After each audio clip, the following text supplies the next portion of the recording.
Step right up, dummies, and listen to the stupidest sports show on earth with Rodney and Tim Van Stratton.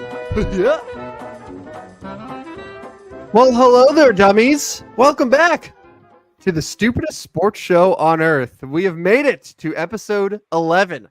My name, of course, is Tim, the Ryan Express Van Stratton. With me, as always, is Rodney Newpel, who's still, even after 2 more Monday Night Football games, is the NFL primetime expert. Rodney, how are we feeling on this Tuesday night? Man, I'm good. I'm a little tired tonight, but I'm good. I'm going to bring the energy for the next hour and make sure I give all the listeners exactly what they want in the form of some late night entertainment and a lot of sports to talk about. Man, October's a great month for sports. For me, probably the second best month. I'm still a March guy. I know you're not quite the March guy that I am, but NBA, NHL, all getting going, NFL, NCAA, playoff baseball, man, it's everywhere. So second favorite month of the sports year right now. That was a classic radio segment that I definitely did at least once back in the days on FM radio of the best sports month. And yeah, it's October and March unquestionably are the two best in my book. Now you say like, oh, I'm not big on March. Well, you forget, I love March Madness. Who doesn't? But also, March is when baseball starts now. You know, we don't really start it in April anymore. We start it in March. So you have to factor that in as well. But yeah, I would say if I had to choose, I would say October is my number one, just because you're right in the thick of college and NFL football. You have the baseball playoffs going on, NBA starts, NHL starts. This is the only time where you have the sports equinox where all 4 of the sports are happening at the same time, which that is just, there's nothing better than it. Like, inject it all into my veins. And I think the sports equinox is what puts October ahead of all the other months for me. Yeah. And you mentioned the primetime expert. You see my new living room here? Yes. So for the the people who are watching live right now can see. If you're listening later on in the podcast version, you're not going to be able to appreciate. But Rodney has been finding so much success betting on primetime NFL games that he has upgraded. He went from the cave that he previously was in the bottom of his house to now suddenly there's a grand piano. There's a lovely fireplace. He is living that sweet life. So we're very happy for you, Rodney. And we're celebrating your wealth today. Been some good primetime games, and I'm going to get to the wrong end of the primetime parlay last night, but it does go to show how very close and very on that game I was. We'll talk about that here in a little bit, but I've got a little parlay story to share a little bit later. But hold on one second. If you are listening or can comment in the comments, I want to hear where you're from tonight. You know, we get all these people that jump in and listen, and they stay quiet and all that. But if you're on there and you can comment to me where you're from tonight. We'd like to shout you out tonight. How deep you want to go? Like from the time of their birth, from where they are now? Where they're at, where they're chiming in from. Where are they right now? Where are you listening? Where are you watching from right now? We'd like to hear from you. I love it, man. You are in perfect radio mode tonight right now. You're talking about favorite sports month. Where you're from, listeners, text in, comment in. Hey, man, it never goes away, does it? No, it doesn't. And honestly, every time that we've sat down and done this show now, or this is the 11th show of the Stupidest Sports Show, like it comes back to me, and you get used to it, and you get in the zone, get in the mode. So you had a lovely tease to your parlay story, another little radio quirk there, but we are going to first talk NFL Week 4. And we like to, I figured out we like to work backwards with the way we do this Stupidest Sports Show. So let's continue that here. We had another 2 Monday night games. I think it goes without saying that the Titans-Dolphins game does not need to be talked about at all. But bad football is better than no football. I think I speak for everyone there. But the Seahawks-Lions game, this is my eventual Super Bowl champion in a perfect world, the Detroit Lions. I'd credit to the Seahawks, man. They did not quit. They didn't give up at all. And it seemed like the Lions had the potential to absolutely make this game non-competitive, but Kenny Walker had 3 touchdowns. Geno Smith hung tough. The Lions defense definitely is susceptible It's not elite by any means, but I think it is still good enough to get them by. But that Lions offense, when they have the ground game going with Montgomery, with Gibbs, it seems like everyone was getting in on the fun on offense. They're such a treat. They are, and we might have talked about this last week. It feels like how we used to feel about the Chiefs, watching them, how it was so much fun to watch the Chiefs, and maybe the Rams before that, right when McVay first got there. And it was like, man, this is so much fun watching. That's how I feel now when I sit and tune into a Detroit Lions game. They're the team that I'm easily the most looking forward to watching every single week. Yeah, very impressive last night. Jared Goff did not throw an incomplete pass all night, which is amazing. And then, I mean, he's got weapons after weapons, and Sam Laporta hasn't even really gotten started this year for them. I did want to give one quick note on that other game you were talking about. That's why I continued to be the primetime expert, because I said, no, I'm not getting involved with this one. I'm not getting involved. The experts know when to hold them and when to fold them, right, Tim? I mean, I had no good read on it. I said, you know what? Just go away. I'm not going to even pay attention to you. I'm going to put all my eggs in the Detroit Lions basket. But yeah, Detroit looked really good. And then, and I can go ahead and tease the next one. Sunday night, Baltimore looks fantastic. I thought those two teams were probably the two winning teams from week 4, Baltimore and Detroit. That's a possible Super Bowl matchup. Oh, definitely. I mean, it almost was. These were the AFC and NFC finalists who fell just short of the Super Bowl. So yeah, we could have had it last year. So yeah, it's definitely a possibility. But yeah, Baltimore. It's funny. That was a game that you were very high on last week, where we were doing our best bets. And I was thinking about it, and on Sunday it kind of hit me. I was like, Buffalo. If you think about the Bills, and we were both in agreement that Buffalo is the best team in the NFL going into Week 4. But if you thought about where the Bills were, it's like, okay, they kind of struggled against Arizona. Yep. They took advantage of a Miami team that lost Tua. Now we know is not very good. And then they played probably the worst team in the NFL in Jacksonville. This is going to be their first real tough opponent, their first real challenge. They have to go on the road against a Baltimore team that historically, under Harbaugh and with Lamar Jackson, is very good in prime time. And I was like, I think I could see Baltimore getting in on this one, and it was something that you were very high on again. And from the jump, the Ravens just dominated. We saw Derrick Henry in his prime, who, by the way, can we just talk about Derrick Henry for a second? How I don't even know what contract he had to settle for. It was probably less than DeAndre Swift got, certainly less than Saquon Barkley got. But I mean, my God, the guy just does not age. He is as fast and as strong and powerful as ever, and he is an absolute weapon. I think Baltimore's figured out how to really deploy him, and he's going to be a problem. He's going to be a problem. And Dallas looks really stupid not signing him, and they had the opportunity to. Without they didn't have money though. I mean, Jerry Jones, famously cheap and frugal. Yeah, the open checkbook that Dallas has wasn't open for that one. But yeah, he looked fantastic, and they are going to be a problem. They're going to be a big problem, because you can have Derrick Henry running one way or Lamar Jackson running the other. And from all indications, I've never met Derrick Henry in my life, but it sounds like he's one of the greatest dudes in the NFL too. Like, everybody talks about his work ethic, super high. He's a friendly guy, things like that. And those aren't always things we hear about dudes in the NFL. So Derrick Henry is a guy I can root for no matter where he plays. And that 87-yard touchdown to start the game, I guess not to start their offensive game. At that point, the game was over for Buffalo.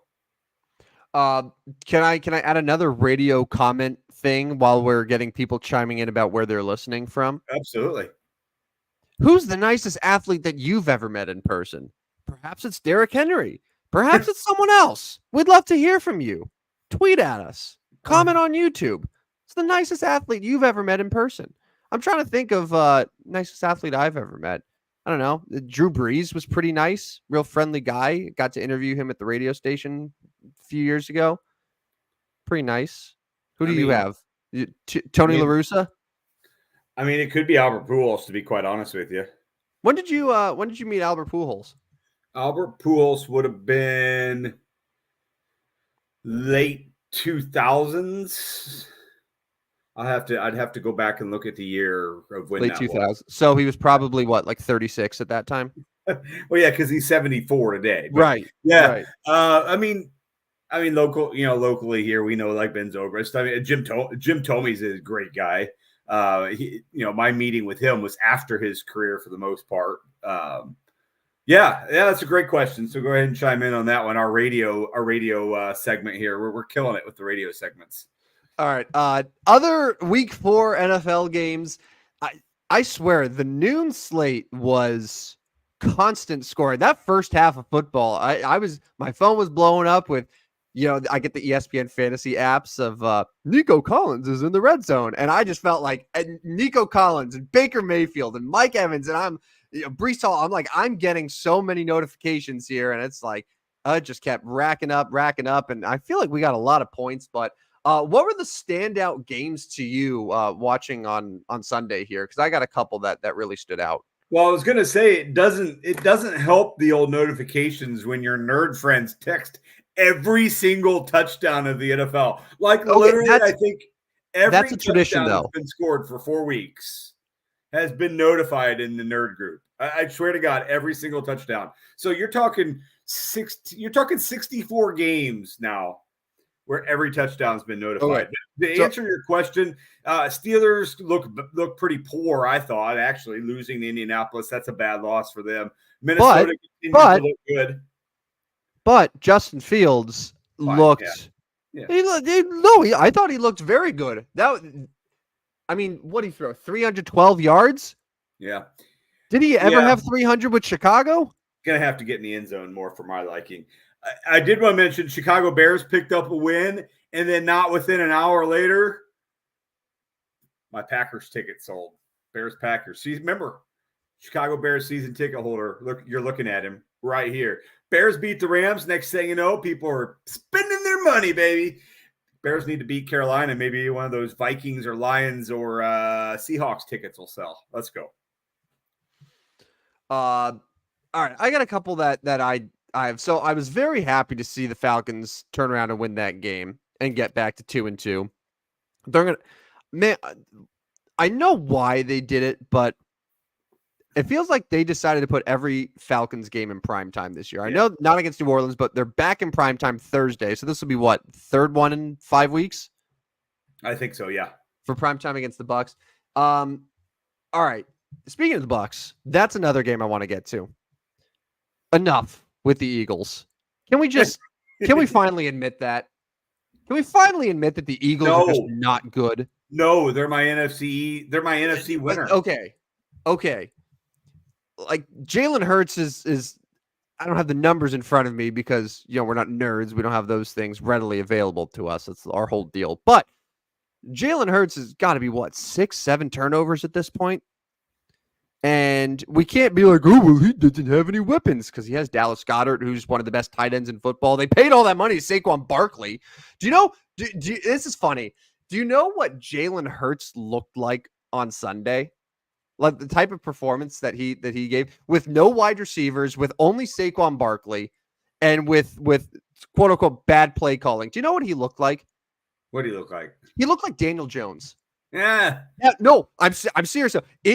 It looked like the type of game that Daniel Jones would have had last year, where everyone would have said, "How could they have paid Daniel Jones all of this money? What a disgrace! It's pathetic." And Jalen Hurts is now making more than Daniel Jones, and the Eagles are going to come to regret that contract because I got to say he's had one really good season. Last year he fell off, and now this is 12 straight Eagles games. They have 3 wins in their last 12. Like it's becoming a problem. Sirianni is such a dope, and Jalen Hurts is regressing and turning the ball over at an alarming rate. So, I know that you still believe in them, and the NFC East being kind of on the rocks right now definitely helps them, but that's not a good football team. It's just not. 4 interceptions, 5 fumbles for Jalen Hurts so far. That's pathetic. That's pathetic. Good. That is year 3 Daniel Jones, and people are saying, how is he still in the NFL? That's what Jalen Hurts has been doing this year with talent around him.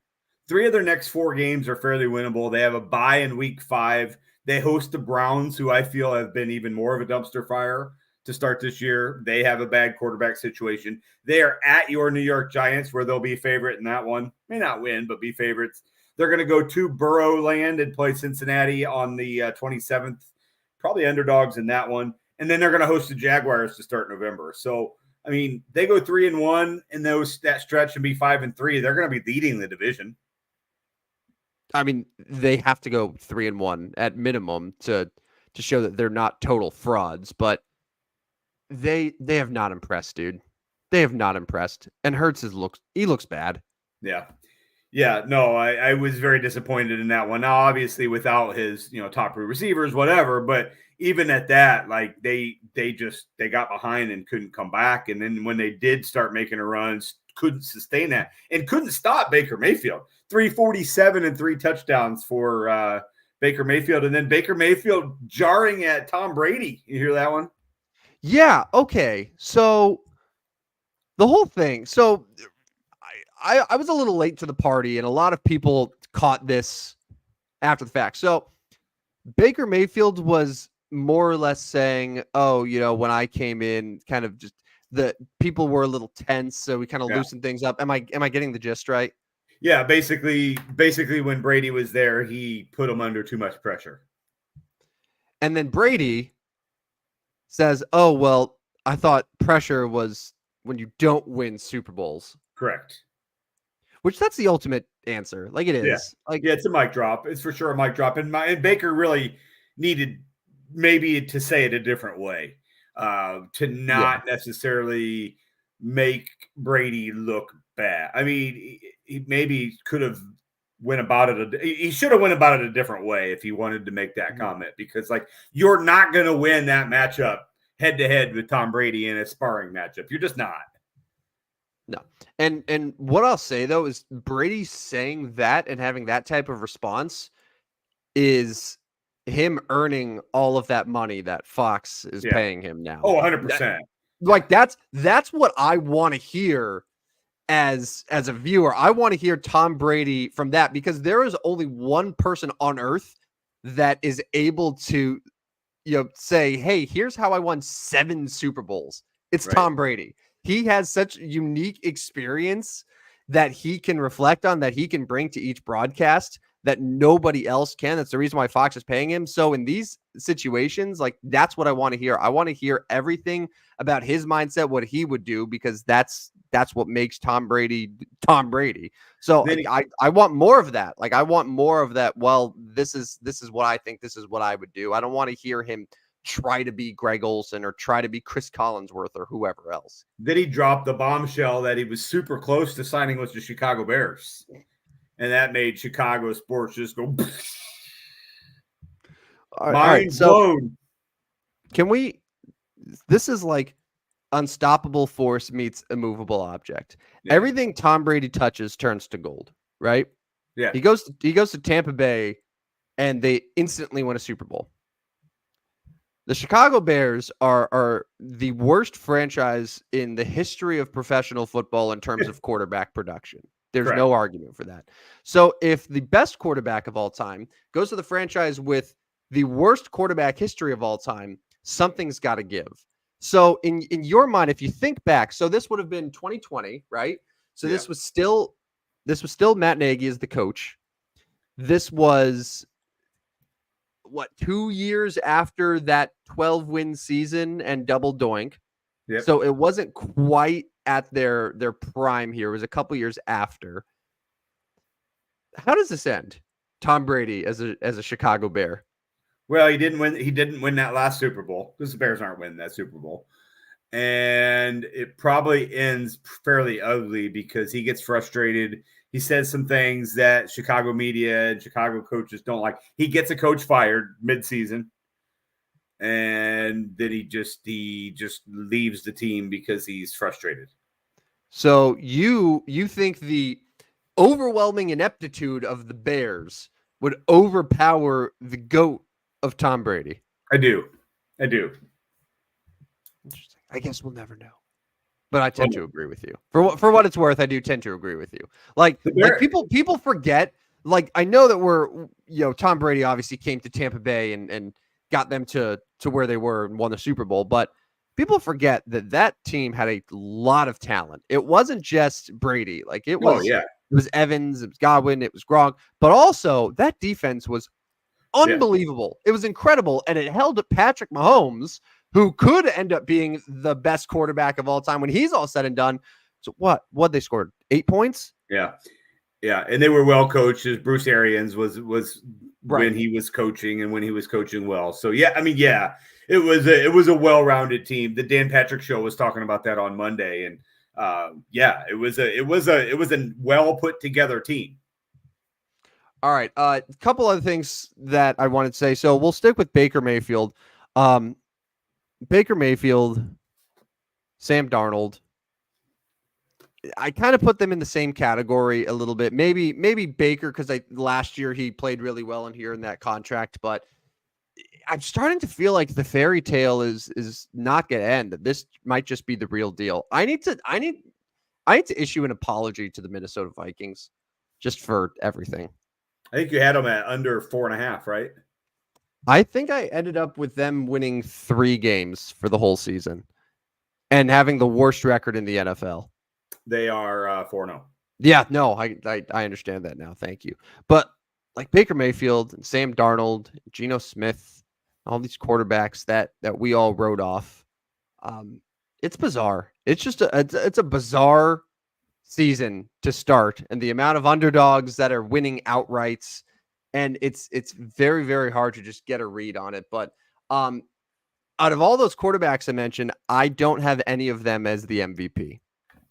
Who's your MVP? I think the MVP right now, 4 weeks in, is Jaden Daniels. It's interesting because my comment was going to be your divisional leaders right now are Washington, Minnesota, Tampa, and Seattle in the NFC. And so Washington, Jaden Daniels, you love Jaden Daniels. Love that guy. What's not to love? From what we've seen through 4 weeks, this Washington offense, I'm pretty sure now is like 3 weeks straight of every single drive that they produce ends in points. It is statistically by far and away the best offense in the NFL. He looks great on his deep balls. He's running, he's incredibly efficient. He's been wonderful. He's awesome. Like when you look at the other rookie quarterbacks, you look at Bo Nix, goes a whole half with negative yards. You look at Caleb Williams, they give him every single weapon and then some. And he's still having struggles. Look at what Jaden Daniels is doing. Yeah. It's amazing. Yeah, and then, Bullet Brian Robinson's been really good. Jeremy McNichols somehow came away with 2 touchdowns. So they're running the football well too. But I won't take that away from Jaden Daniels because he's part of that rushing attack. I think he's got over 200 rushing yards already this year. So out of 4 games, averaging over 50 yards a game on the ground. You're right. Yeah, they're doing everything well. Will it last? I don't know. I don't know. I still worry about Washington, although their schedule has Cleveland, Carolina, and Chicago this month. Like, that's 3 games you might win. And then I think it's the Giants to start November. So there are winnable games still out there for Washington. Are you going to see them like 7-2? Then maybe I believe. I don't know. I'm still just not a believer in Washington yet. Well, they have the last place schedule. Yes, There's the reason that every single year has the team that goes worst to first. We thought, okay, maybe be Cincinnati, but Cincinnati starting 0-3 didn't really help. We thought, okay, well, maybe now Arizona will, but it seems like their defense is just not going to allow it to happen. Why not Washington? Look at the East. So the Giants are not going to factor in. They're 1-3. The Cowboys are sitting 2-2, and their wins have come against pretty unimpressive teams. And then the Eagles, I just went on a whole rant about them. I don't think the Eagles are all that good. Like, why not Washington? Why not Washington winning that division with 10 wins this year? Yeah. Could happen. You're probably right. They're going to get to 10. I mean, again, very winnable, very, very soft schedule. Although, they still have the Eagles twice, Cowboys twice. So we'll see when they go up against those guys. But, yeah, I mean, I get it. Yeah, you're probably right. They have a better chance than those other teams you read off. Cincinnati's not winning the division. Chicago was last. They're not winning the division. So, yeah, I mean, I guess if you're looking at a worst to first, that's probably the leader. Yes. Yeah. I don't know what their odds are. I mean, I'm sure that probably they're probably still behind Philly and Dallas in terms of the betting odds right now, but can't imagine it's by much.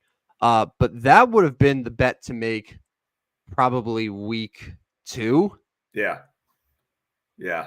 But then it's like, I mean, they just got their first win of the year without scoring a touchdown. So you weren't really high on them. But I would say starting with that Monday night game against Cincinnati is where it was like, that was Jaden Daniels' arrival moment.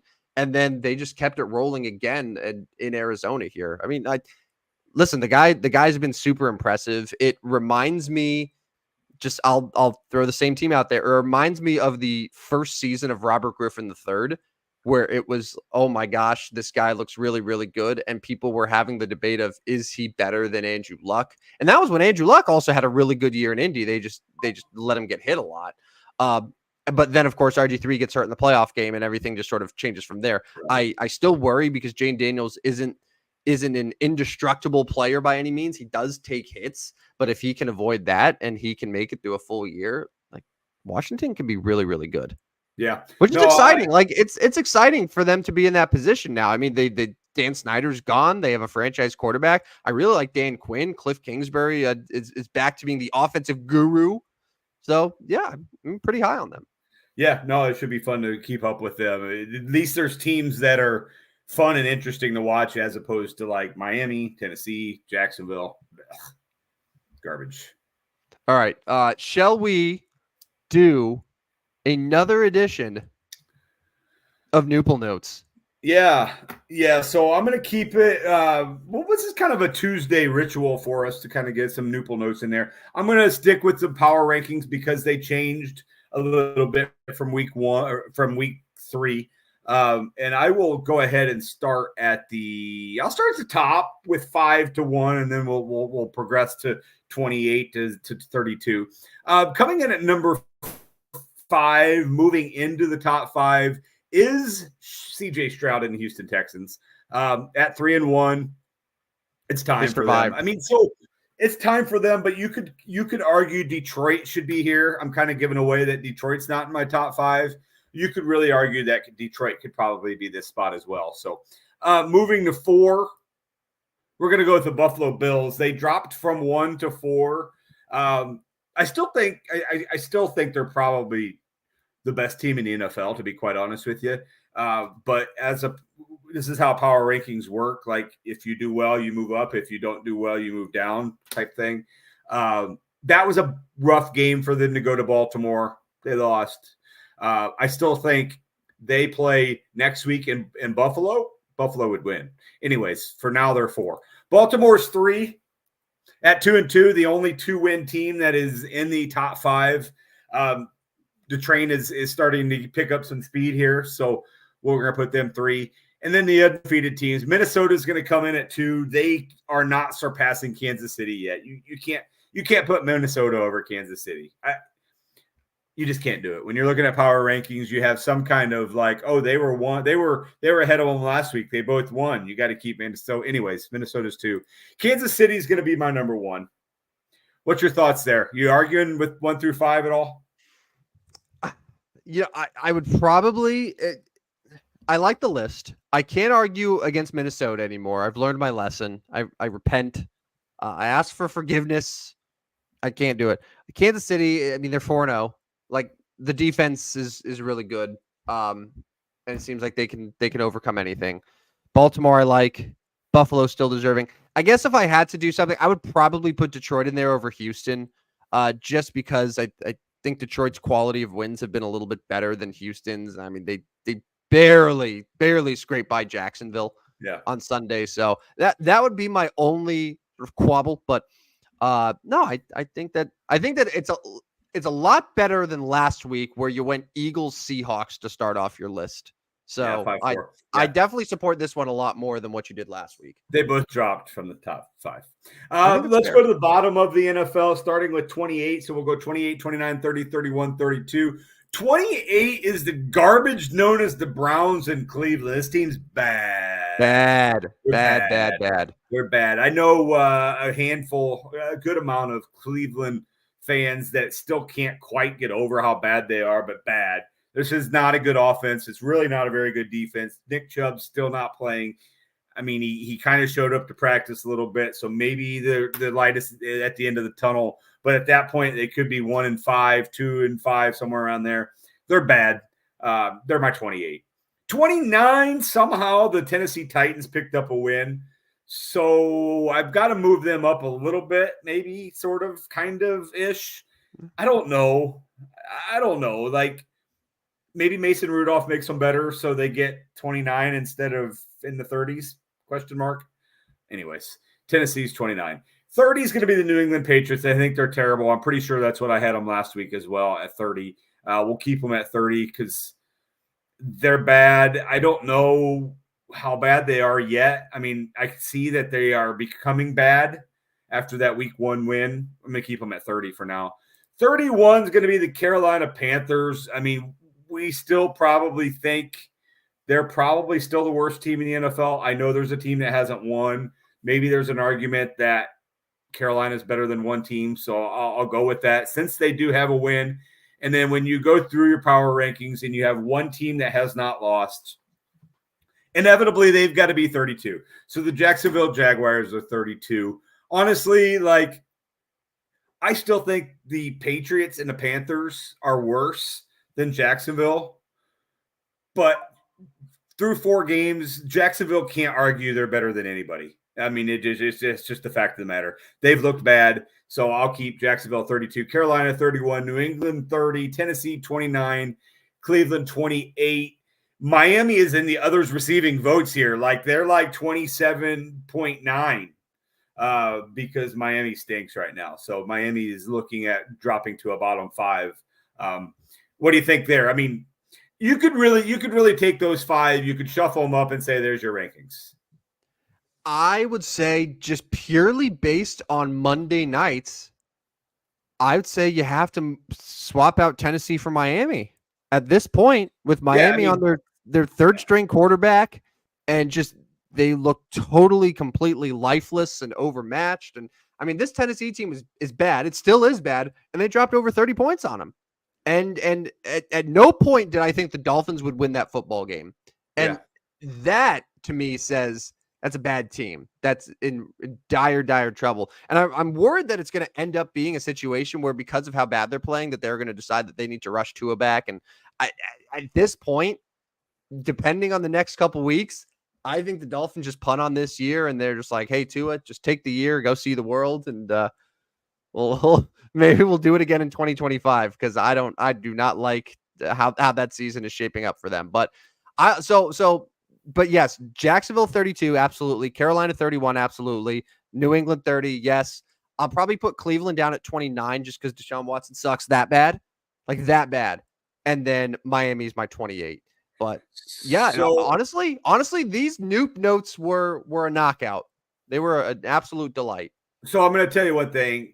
Sunday is Dolphins at Patriots. Oh. Yeah. So the loser of that game is guaranteed to be in the bottom 5. The winner might still be in the bottom 5, and then they both would be in the bottom 5. Depends on the quality of the win.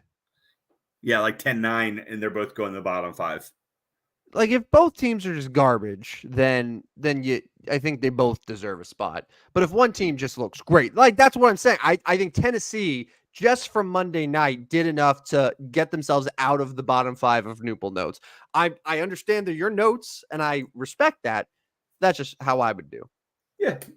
Well, we could. That's why we don't have a Tim notes. Thank God for that. You know what we didn't touch on throughout NFL discussion? What's that?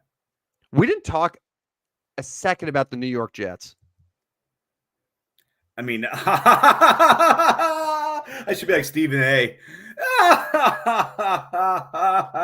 Like, tell me, and this is coming from someone who has the Jets at 10 wins and going to the playoffs. You are not high on the Jets at all. I've said the Jets should be okay. But tell me that game on Sunday wasn't the exact type of Jets game that we see every single year. Yeah, and then after the game, you've got Aaron Rodgers and Robert Saleh kind of sparring at each other with the cadence of Aaron Rodgers. Aaron Rodgers has been using the cadence for 20 years, and now Robert Saleh is looking into possibly changing his cadence. I'm telling you right now, Robert, that's not going to go well. Salah's done. Salah's done there. Salah's done. Salah's done. Aaron Rodgers is already losing his patience with him. And, yeah, I mean, the Jets at the Vikings coming up. No, it's not at the Vikings. It's in London. It's overseas. It's in London. I mean, I don't think Salah's going to get the flight back. Who was that last year, a year or 2 years ago, where like literally they fired the guy on the way back from London? Gosh, that was just last year, right? I remember that. Yeah. Who was it Raiders? That? Was it Raiders? No. They fired. Was it McDaniel? McDaniel? Yeah. Yes, I'm pretty sure it was Josh McDaniel. He basically they fired him before they even got back from London. I'm not sure how he got back from London. I'm not sure he is back from London. Have we seen him? I don't know. Like, I feel like he might still be in London. But anyways, Jets. I mean, this cracks me up because all of the hype on the Jets. Now they've got the Vikings, they've got the Bills, they've got the Steelers, and every loss is magnifying more and more for that team. Losing at home to the Broncos was disgusting. Absolutely disgusting. 10-9 loss. And, I mean, you're right. I was not high on the Jets, but then I came in here on that Tuesday after they beat the Patriots on Monday Night Football, and I'm like, oh my God, this guy's a new man. Aaron Rodgers looks fantastic. What happened? Like, Broncos. How do you lose? How do you lose a game where you give up -7 passing yards in the first half? And then, so I feel. I mean, Greg the leg. Come on, man. But you had to. Predict that was going to happen. I do not even care about that because all they scored for the game were field goals. I don't put it at Greg the leg at all. What my issue is that the Broncos miss a field goal that would have made it at 13-9, right? Yeah. They give the Jets the ball back damn near midfield. Okay. So you give Aaron Rodgers basically a minute and a half to get 30 something yards for you. Yeah. And they couldn't even do that. Like, they could not move the ball. I think they even needed a penalty just to move the ball closer. And it was not anything resembling the Aaron Rodgers of old where you knew, there's too much time, too much field, and then he's going to take it down and give them a chip shot field goal. And what the hell happened to Breece Hall? Like, he had 10 carries for 4 yards. Bro, I don't know, man. Like, Braylon Allen is it a 50-50 split now in New York? Well, I mean, it might need to be if Breece Hall is going to go 10 carries for 4 yards. So, like, I know you don't like Braylon Allen getting those carries, but Breece Hall, bro, in those 10 carries, you got to have more than 4 yards. Yeah, it just, I don't know. And then he only had 2 catches for 14 yards. Breece Hall, 18 total yards, my man. That ain't going to work. I like Braylon Allen, but, I mean, I would still think Hall needs to get 70% of the carries. While we're just railing on Jets who are supposed to be good, I thought that Garrett Wilson was supposed to be wide receiver 1. Aaron Rodgers comes in. Garrett Wilson's going to be a superstar. His season so far, 6 catches, 60 yards, 4 catches, 57 yards, 5 catches, 33 yards, 5 catches, 41 yards. He has 1 TD. Like, very average. 20 catches, 191 yards and touchdown. Yeah, that's not going to work. I mean, I fortunately kind of been off him in the fantasy world, and it's worked so far. There's a connection there that's not working. I mean, it's pretty obvious right now. Aaron Rodgers trusts Allen Lazard, and that's about it. And the other guys, they're not producing for him, or he doesn't like him. He's not throwing to him. So there's some problems there. The Jets going to have to figure it out before they go to London. They're probably already in London, but they're going to have to figure it out before they play the Vikings on Sunday. By the way, I was doing some Josh McDaniels research. It appears that it wasn't after a Europe game for the Raiders because he was fired after week 8. They were 3-5. They lost in Detroit and he was fired. And then the next game was Antonio Pierce's first against the Giants, and they crushed the Giants in Vegas 30-6. So I know that there was a coach who was fired after the international game, but it wasn't Josh McDaniels. So if anyone listening knows, please, because it's going to drive me nuts. It's going to be my only takeaway from the show tonight. Me too. There's 148 freaking people on here. Somebody could figure that out, right? I mean, somebody could one of you nerds has it in your head already. Us as the host maybe would know this, but yeah, I have another screen going here, and like I just can't find. Anyways, we got to move on before this drives me crazy. Let's talk some baseball. Right. Let's talk some baseball. The Major League Baseball postseason, what is it officially called? The Wild Card Series, has begun. It is underway. By the time you're listening to this, perhaps all 4 games might be over. But do you have any quick predictions? I know we're kind of cheating a little bit because we're already a game into the Wild Card Series, and it might have impacted your predictions and stuff. But I have a couple thoughts. But I'll let you go first here in terms of how you think this postseason might play out here. Yeah. So real quick, day 1, 3 of the unders are going to hit. So I don't know if that'll continue. You're going to see, better pitchers obviously pitching at the beginning of the series. I know you and I have talked about this kind of off the air. A lot of people picking the Padres over the Dodgers. And Padres were my World Series pick, but now seeing all these experts picking the Padres over the Dodgers, I think the Dodgers. It's going to be the Dodgers. It's going to be the Phillies in the National League, and then it's going to be the Yankees and Astros. The Astros bounce back? That's kind of gross. No, they're going to lose. I forgot they lost today. Yankees and I mean it's not going to be the Guardians.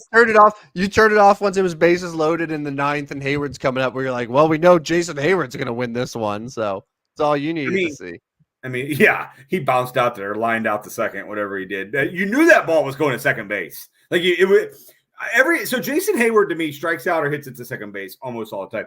The Yankees and I don't know Detroit because Scooble's going to pitch 5 times between now and then. I don't know. Go ahead. You got more expert thoughts on baseball than me. Oh, no. What I was going to say. So, yeah, going back to the Dodgers thing, I was fully on board. All right. This might sound totally blasphemous, but I think the Padres are a better baseball team than the Dodgers are right now. Yeah. Just top to bottom, because the Dodgers are just totally depleted. Their pitching staff beyond Yamamoto and Jack Flaherty, it's not good. And I think San Diego has a strong edge in the rotation. I think they have a very strong edge in the bullpen. And I think their lineup is good enough with Tatis, with Arias, with Jackson Merrill, Manny Machado, Xander Bogaerts. Like, there's some guys in that lineup that can hit. That said, there are certain things that really scare me. And it's when every single person seems to be on the same page about something. Because and they always do this whenever you're watching a football pregame show and they do the predictions for Sunday night. And every single analyst is like, oh, I think this team's going to win. And it's unanimous across the board. Never a good sign. And I feel like we're seeing something very close to that with the Dodgers. No one is picking them to win the NLDS. Now, maybe they're all assuming that they're going to play San Diego, which I think they will. But assuming it's San Diego against the Dodgers, I think the Padres are going to be the favorite to a lot of people. And that scares the crap out of me because we're all forgetting, and this is a big one here. The Dodgers, the last few years, it's been a lot of fun to see them get eliminated time and time again and always disappoint in the first round. But those Dodgers teams didn't have an absolute freak of nature at the top of their lineup who could very easily hit 5 home runs in an NLDS series and just carry the Dodgers. We're all forgetting that Shohei Ohtani can just do whatever he wants on a baseball field. And the last 3 weeks leading up to the postseason, the guy was hitting 3 for 5 every single game. He almost won the Triple Crown. And we're just totally discounting that now. The guy's going to get 5 at-bats every single game. We're forgetting that. And I think everyone else is forgetting that. And it wouldn't surprise me if Ohtani single-handedly wins that series for the Dodgers now. Yeah, I mean, obviously the you're right because he will be the best player in every one of those games. Obviously, people are thinking about the pitching problems for the Dodgers, but like I don't know. Like I know San Diego's got a better rotation right now, but are we trusting in those guys in the Well, rotation in well, the okay, postseason? okay, and you know how we always talk about, well, pitching wins championships. That's normally true, but look at last year's Texas Rangers team. That Yeah, Texas Rangers team didn't win the World Series by being dominant on the mound. They won because they outslug every single team that they played. That lineup, maybe. top to bottom, was fantastic, and like the Dodgers could do that. Like it could be Ohtani, and if Ohtani gets going, then maybe that gets something going with Mookie and with Freddie Freeman. And then with Teoscar Hernandez, who hasn't been in the lineup in years past, but now he's there. Like that Dodgers lineup is still really, really stacked. And three of the best hitters in baseball are all going to get tons of at-bats, whoever they play. So, like, who's to say that they don't just outslug their way to a World Series where it doesn't matter if Landon Knack is on the mound for him? So I'm asking you right now, if you had $100 even money on both the Padres and Dodgers to win a series, who are you taking? I'm going to take the Dodgers. Dodgers. Yeah, I'll take the Dodgers. So my official predictions. So I'll take the Dodgers and the Phillies in the NLCS. I'll stick right there with you there. What'd you take? Do you take the Padres and Phillies, or do you go Dodgers and I went Phillies? Dodgers because everybody else is taking the Padres. Like kind of have to at this point. It makes me sick. I would love, full disclosure, I would love nothing more than to see the Dodgers totally choke and fail and collapse and bomb and gag like they normally do. But it just, the fact that everyone's expecting it now, this Right. is when they don't do that. Right. So I got Dodgers Phillies in the NL. American League, I think the Astros are cooked. I think Baltimore's cooked. So you're gonna have so what is it gonna be? It's gonna be Kansas City versus the Yankees, and then it's gonna be Detroit versus Cleveland, which is just, I'm sorry for all the AL Central people, but my God, that's horrible. I will take Cleveland, I will take the Yankees. So is that same old board? Did you have Detroit? Who'd you have playing the Yankees? I didn't end up coming up with a fourth. I just said it's going to be the Yankees, and like I'm still not so sure the Yankees are all that good. Yeah. So the Yankees, if Houston is not in the picture after this wild card series, the Yankees will not have any excuse not to win the pennant. Right? Like if the 100% Yankees aren't in the World Series, if they only have to go through Kansas City and then one of Cleveland or Detroit, and they can't get it done with Judge, Soto, Cole, everyone else, then it's just a total failure. It's a complete failure. Yeah. And I'm not trying to hot take this. Like that team has not been in a World Series in 15 years. They have besides Ohtani, the best hitter in baseball. Like literally, and you're going to see my Barry Bonds stat. Aaron Judge might be the closest thing we have to Barry Bonds right now. Yeah. I mean, obviously, you can talk about what the media want. I mean, obviously, we'd love Dodgers, Yankees. The TV ratings on that would be fantastic for Major League Baseball. Oh, it would be really good. It would be almost as good as a Commanders Bengals Monday Night Football game. Yeah. But yeah, you're probably right. Commanders Bengals would still win TV viewership. Yeah.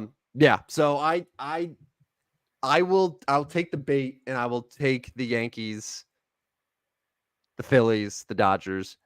And I wouldn't be surprised, that said, if the Guardians do find a way to make it to the World Series this year, because the Guardians, like they're not pretty, but that bullpen is absolutely nasty. Yeah. Jose Ramirez was this close to having a 40-40 season. Like that's still a really good team that could have had the best record in the American League. No, they're a good team. But yeah, official World Series, I will go Yankees versus the Phillies. That's my pick. I'll go Yankees Dodgers. What the heck? That'd be fun. I mean, listen, for storylines to see Judge versus Ohtani, it would be great for baseball. After having Rangers Diamondbacks last year, I think that baseball fans need a World Series like Yankees Dodgers. Got it. Let's do it. All right. Shall we wrap things up with a little best bets for betting? Do you want to? I mean, no, I never do. Why? Okay. Do you want to why don't you take the point on this? I feel sickened. I feel sick. Yeah, Talking so about it. I'll just go through mine and we'll go to our record later. I went 3-0-1. I did not lose a game. I'm not going to brag too much because I'm way ahead of Tim now. In fact, I'm 5.5 games up in the standings on Tim. I think the loser has to do something with like a 7-layer beefy burrito or something. Now you say this. Yeah. Now you say which by the way, I'm glad the guy did it. Like, I know it's disgusting, but like, thank you for being a man. Yeah. All right, being a real man and shoving that burrito straight in your ass. Like, that's what a real man does. Okay. Notre Dame pushed for me. That was my only non-win. The Illini covered, bang, boom, got it. That game sucked, man. Yeah, but it was an easy cover. I know it ended up 14, but they never were in danger of not covering. And then we moved to the National Football League, and my primetime expertise came through once again with the Ravens in an absolute blowout over Buffalo. Poor our buddy Skeeter. They're going to come back. They're going to come back.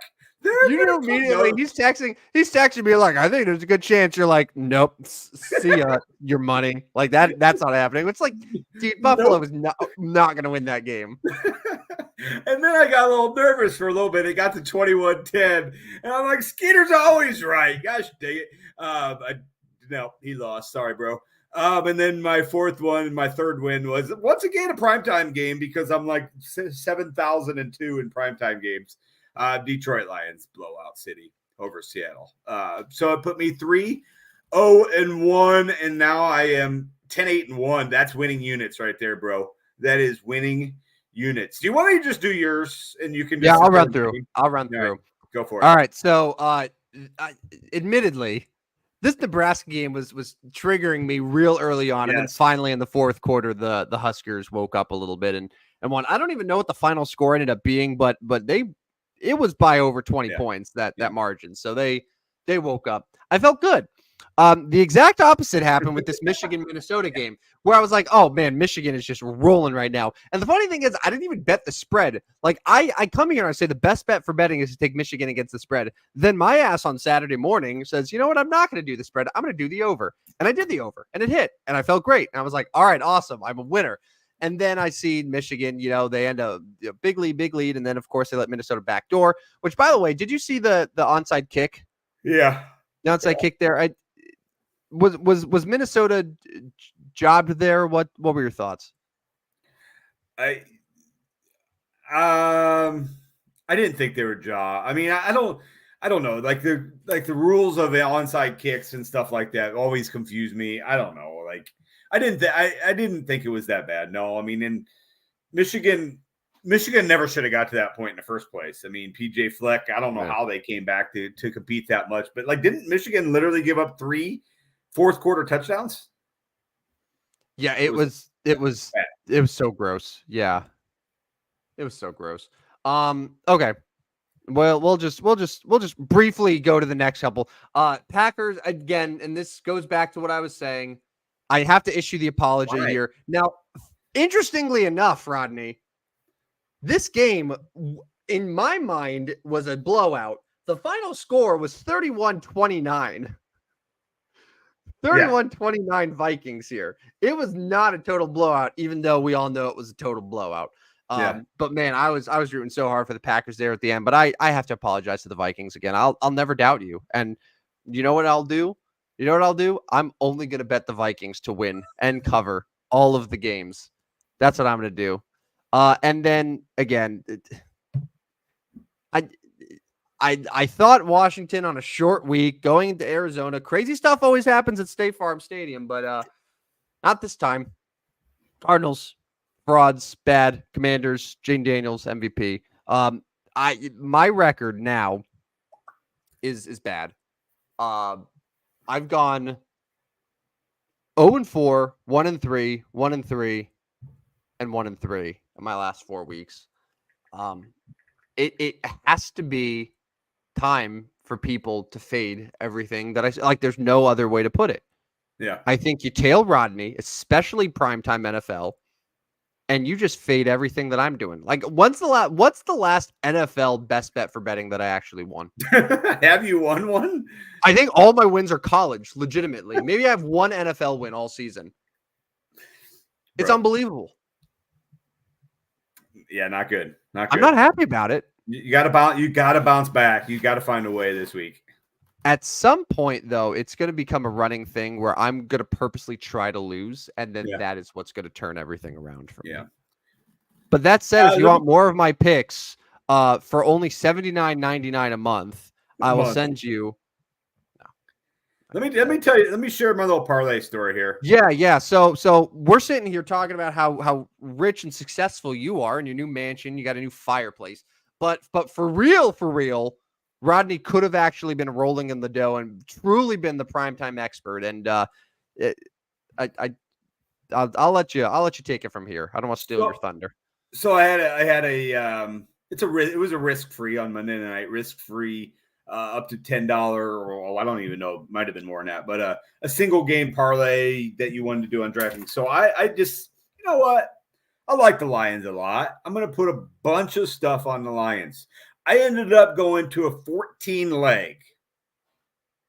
So we're looking at $10 wins. Nice, cool, like 4.5K, $4,500. Okay.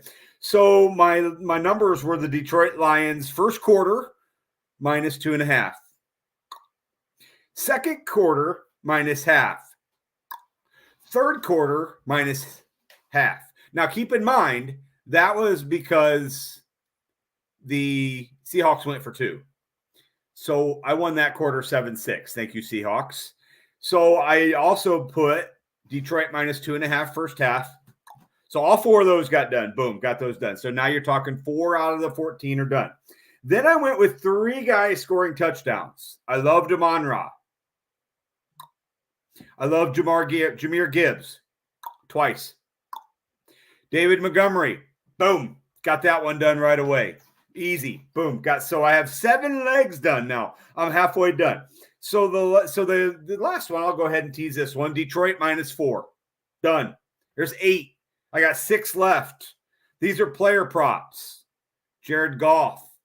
He's got to throw the ball, right? 275 plus yards. He struggled to get to that until late. Couple big plays late. Got over 275 yards. Boom. So then I was like, okay, so now I've got 5 left. I've got all the studs for Detroit I got to do something with. Sam Laporta, over 40 receiving yards. He finally got there. Boom, got that one done. Jameson Williams, over 40 receiving yards. He did that on one play. He scored a 70-yard touchdown. Boom, got that. We're up to 11. 11 of these are done. Jahmyr Gibbs, total yards. So I thought about this one. I was like, okay, I want to do the total yards because I never know if Gibbs and Montgomery are going to catch or run. Never know. Never know. Gibbs, over 75 rushing and receiving yards. Boom. David Montgomery, over 75 rushing receiving yards. Boom. 13 done. I got 1 left. Amon-Ra, 70-plus yards. Amon-Ra, 70-plus yards. He scored his touchdown. He had 45 yards.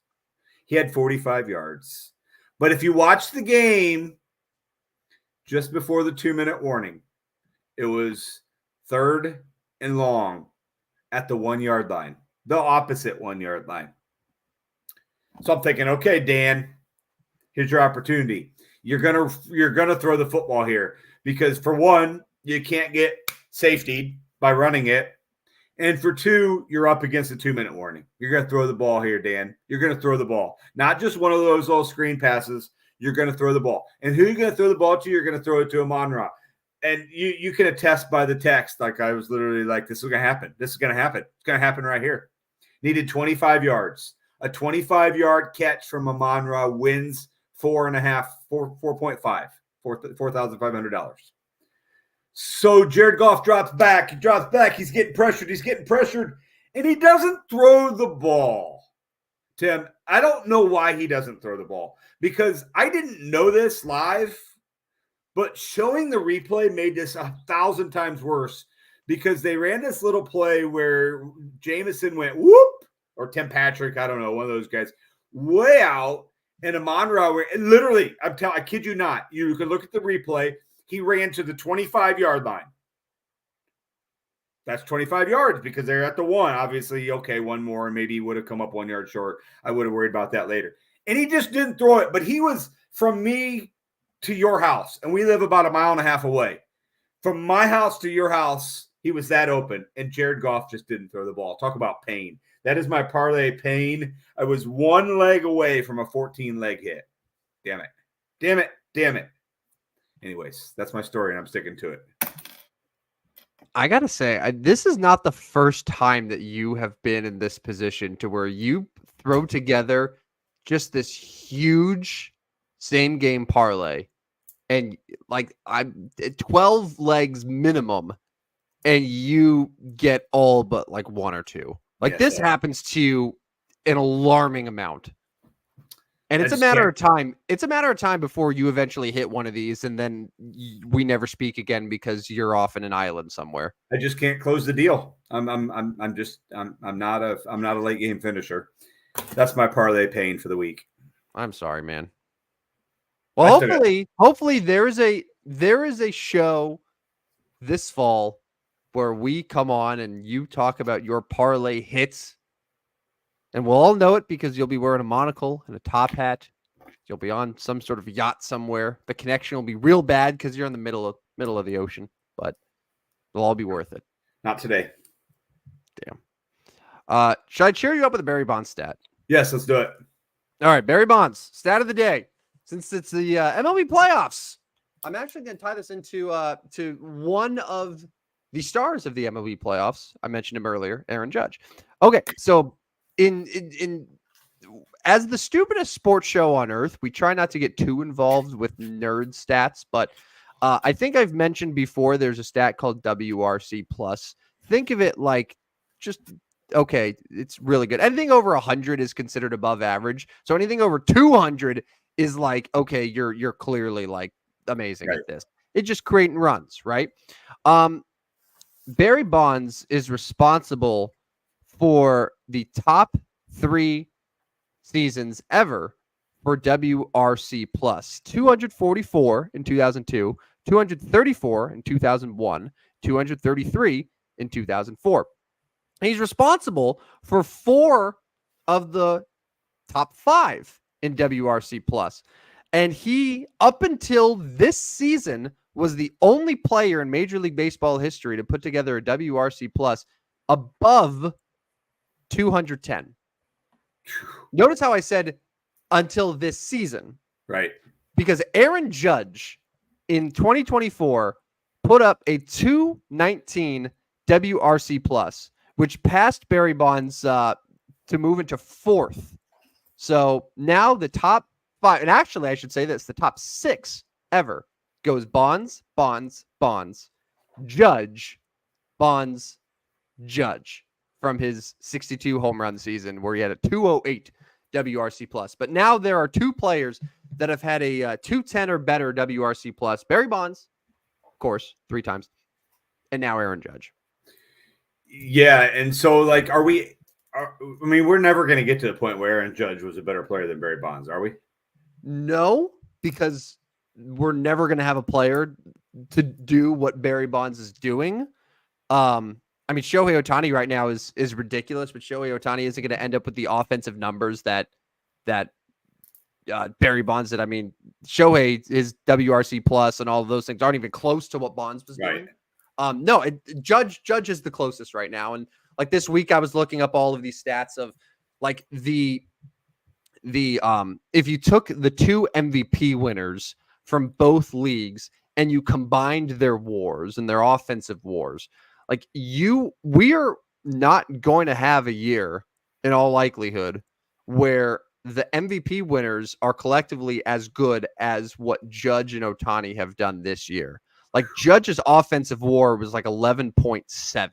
Wow. Just ridiculous, which it's better than pretty much anyone in Yankee history minus Babe Ruth. And then Ohtani himself is going to put 9.8 WAR. So like you combine the 2 of them, we've never had MVPs doing what they did in the exact same year, both winning the MVP.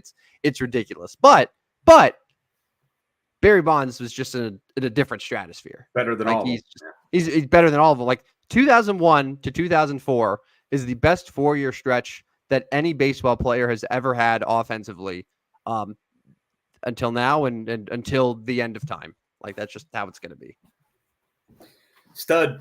That's all there is to it. Yeah, stud. Throw him on a playoff team. Let's get 60-year-old Barry Bonds on the Orioles. On the Orioles. Wake up that offense. Tigers, man. You got those Tigers. They need some left-handed pop. That's true. What, Parker Meadows doesn't cut it for you there? Not quite. No. All right. Well, that about does it for episode 11 of the Stupidest Sports Show on Earth. A reminder, in case you're not doing so already, make sure to follow us at Twitter at Stupid Sports Show, no W. And if you missed any of this show or our previous shows, you can go back and listen to all of them. They're all uploaded within minutes after our live broadcasts. We're on Spotify, Apple, iHeart, YouTube, all the good ones, all the good places to listen to podcasts and such. So, Rodney, that does it. I'm sorry again about your parlay pain. It's very sad, but congratulations on another successful best bets for betting. It has bought you a lovely house with which I can't get over that brick fireplace. It is just delightful. Hey, I was going to mention, so I know I have teased this, but the announcements are going to come Friday for the show. We do it on Friday. That way it marinates the entire day.